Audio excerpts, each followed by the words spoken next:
Hi all, good morning. Today I'm going to tell you about Winterhouse by Ben Guterson.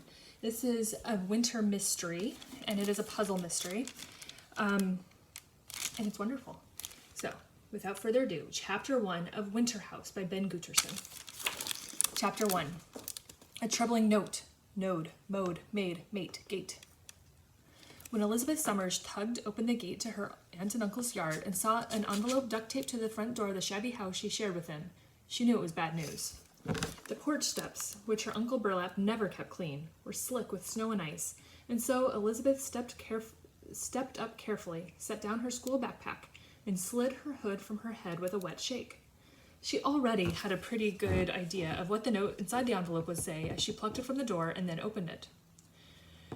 We informed you several times we would be going on a 3-week getaway, and you would not be staying alone while we were gone, so you won't be surprised to find this letter. This house is locked tight. There's a ticket for the 6:20 train north in this envelope. Catch that train, and when you get off in the morning at Sternhaven, there will be a ticket waiting for you at the bus station. Get on the bus that goes to the Winterhouse Hotel. They'll be expecting you. Here's $3 in case you need anything on the way. You'll get another ticket to come back after the new year. Don't cause trouble for anyone. None of your nonsense. Elizabeth studied the train ticket. 6:20 was in 3 hours, the first 3 hours of her 24 days of Christmas vacation. And, as they had promised, after lecturing her for the past 2 weeks about how they were leaving for Christmas and Elizabeth was sent away, her aunt and uncle were really gone. Elizabeth glanced at the street through her foggy glasses. The snow was following harder. A plastic grocery bag hung on the doorknob. Elizabeth peeked inside and saw it was filled with 3 of her shirts, 2 pairs of socks, a pair of pants, and some undergarments. She examined the 3 grimy dollar bills she'd been given, all the while imagining Aunt Purdy peeling them from her coin purse with her thin fingers and reluctantly smoothing them into the envelope. In Elizabeth's imagination, Uncle Burlap was standing beside her and eyeing the money doubtfully, as if even this amount of money was too much. She let this picture fade away like the steam of her breath in the chill air. Elizabeth read the note once more. She stuffed it into her jacket pocket with the money and the ticket, and then unzipped her backpack. From the bottom of it, beneath the 4 paperbacks the school librarian had allowed her to check out for winter break, and her own volume of Anarch and Gables, she removed a pen and a small notepad. The notepad was spiral-bound along its top edge, green-covered and worn with creases, the sort of pad a waiter might use to take your order at a restaurant. Elizabeth flipped it open, and on the 5th page, entry number 43 in her list of reasons why I do not like my aunt and uncle, she wrote, "Because they are sending me to a hotel in the middle of nowhere during Christmas with no money and hardly any clothes."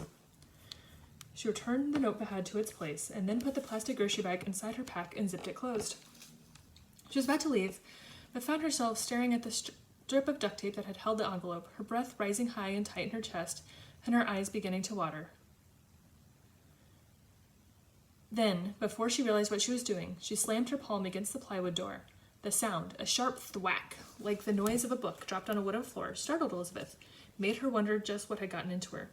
She looked around to see if anyone had been watching, but all was silent, an empty street in the growing darkness, with the snow following more heavily now. Elizabeth sighed and picked up her backpack. Why can't I have my parents back, she thought.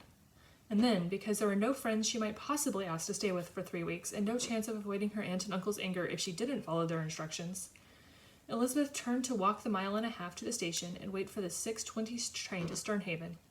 She hoisted her backpack onto her shoulders and retraced her steps to the gate, and right as she stepped out of the yard and onto the sidewalk, the feeling came over her. She froze in place, wide-eyed, and wondered what was going to happen this time. Her heart began to beat quickly. All was silent, and then a loud crash behind her. This is Chapter 1 of Winterhaven by Ben Guterson.